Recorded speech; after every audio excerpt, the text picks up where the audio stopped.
আসসালামু আলাইকুম ওয়া রাহমাতুল্লাহি তাআলা ওয়া বারাকাত। বিরাদান ইসলাম, ওহাবীর ঘরে, কোন ওহাবীর ঘরে এই রকম সন্তানের জন্ম হয়নি। কোরআন, হাদিস, ইজমা, কিয়াসের আলোকে 7 দিনে আকিকা করতে হবে, আকিকা দিতে হবে, এটা প্রমাণ করা সম্ভব নয়। এ নীল গগনের নিচে, খোলা আকাশের নিচে, এই জমিনের ওপরে কোন ওয়াহাবী মায়ের সম্ভব হয়নি এইরকম সন্তানের জন্ম দিতে, যে আকিকা 7 দিন ব্যতীত 7 দিনের দিনে দিতে হবে, ভিক্ষা করে আকিকা দিতে হবে 7 দিনে। কোরআন হাদিসের আলোকে প্রমাণ করা সম্ভব নয়। কিয়ামতের সকাল পর্যন্ত নামধারী আহলে হাদিস জাহান্নামী দল, এদের দ্বারা সম্ভব হবে না।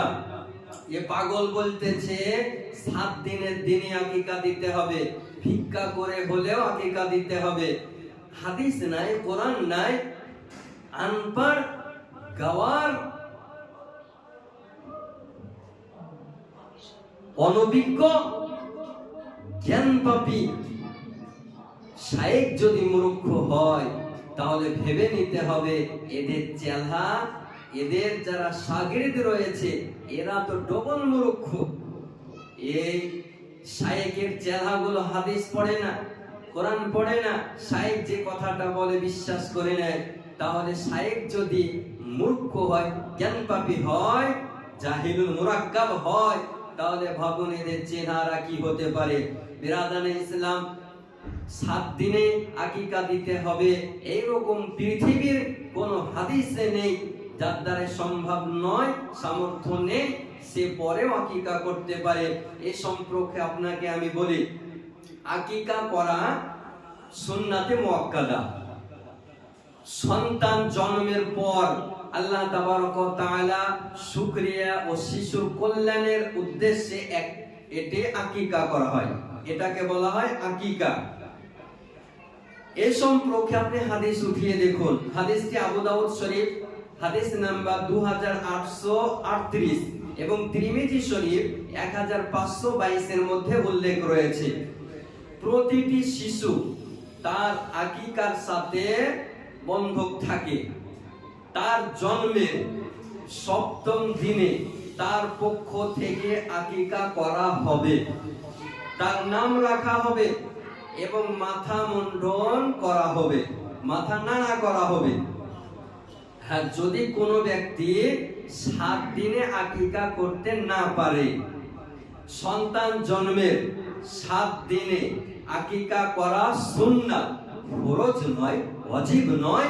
এই মূর্খ জ্ঞানপাপী শায়েখ বলতেছে ভিক্ষা করে হলেও আকিকা 7 দিনেই করতে হবে। লা হাওলা ওয়ালা কুওয়াতা ইল্লা বিল্লাহিল আলিয়্যিল আযীম। এরকম মূর্খ শায়েখ থেকে দূরে থাকতে হবে। তাহলে 7 দিনে আকিকা দেওয়া সুন্নাত, এটা সবচেয়ে ফজিলতপূর্ণ। 7 দিনের পরে আকিকা করা যাবে কিনা, এখানে প্রশ্ন।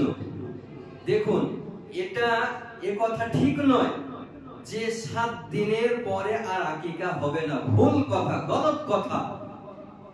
বরং 7 দিনে মিস হয়ে গেলে, মিস হলে পরে করলেও আকিকা আদায় হয়ে যাবে। মহানবী সাল্লাল্লাহু তাআলা আলাইহি ওয়াসাল্লাম বলেছেন, হাদিসটি বাইহাকি আল মাজমুউল কবির হাদিসে উল্লেখ রয়েছে, 7ম দিনে, 7 দিনে সম্ভব না হলে চতুর্দশ দিনে, আর তাও না পারলে 21তম দিনে দিতে পারে, কোনো সমস্যা নেই। সাহাবীগণ এবং ফুকাহে কেরামগণ, মুহাদ্দিসগণ কি বলেছেন দেখুন।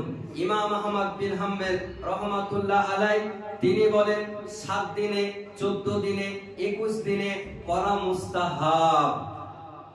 পরে করলেও জায়েজ। ইমাম শাফি রহমাতুল্লাহ আলাইহি বলেন সামর্থ্য পেলে পরে যে কোনো সময় আকিকা করা যাবে, এতে কোনো অসুবিধা নেই। ইমাম মালিক রহমাতুল্লাহ আলাইহি বলেন 7 দিনে আকিকা করা উত্তম, পরে করলেও আকিকা হবে।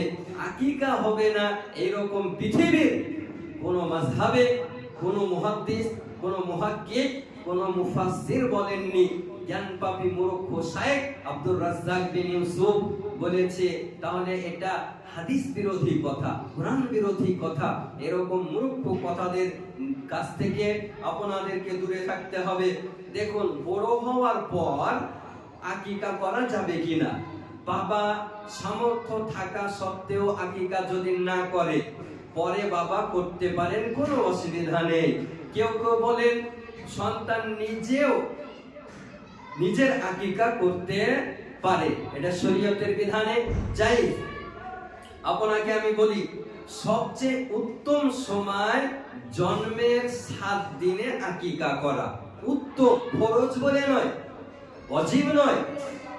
7 দিনের পরে অবশ্যই আকিকা হবে, এতে নিঃসন্দেহ কোনো অসুবিধা নেই।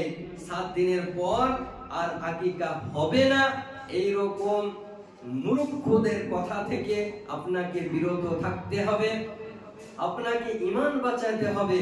কারণ হাদিস বিরোধী কথা এ মোল্লা শায়েখ বলতেছে, জ্ঞানপাপী, হাদিস পড়া জানে না, হাদিস নাই, কোরআন নেই, মুখের ভাষায়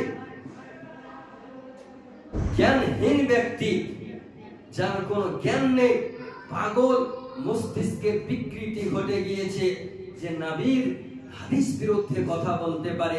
আহলুস সুন্নাহ ওয়াল জামাতের ব্যক্তি আমরা, আপনাদের নিকটে আমি অনুরোধ করব, এইরকম ভ্রান্ত মতবাদ পোষণকারী থেকে 100 কিলোমিটার দূরত্ব বজায় রাখবেন।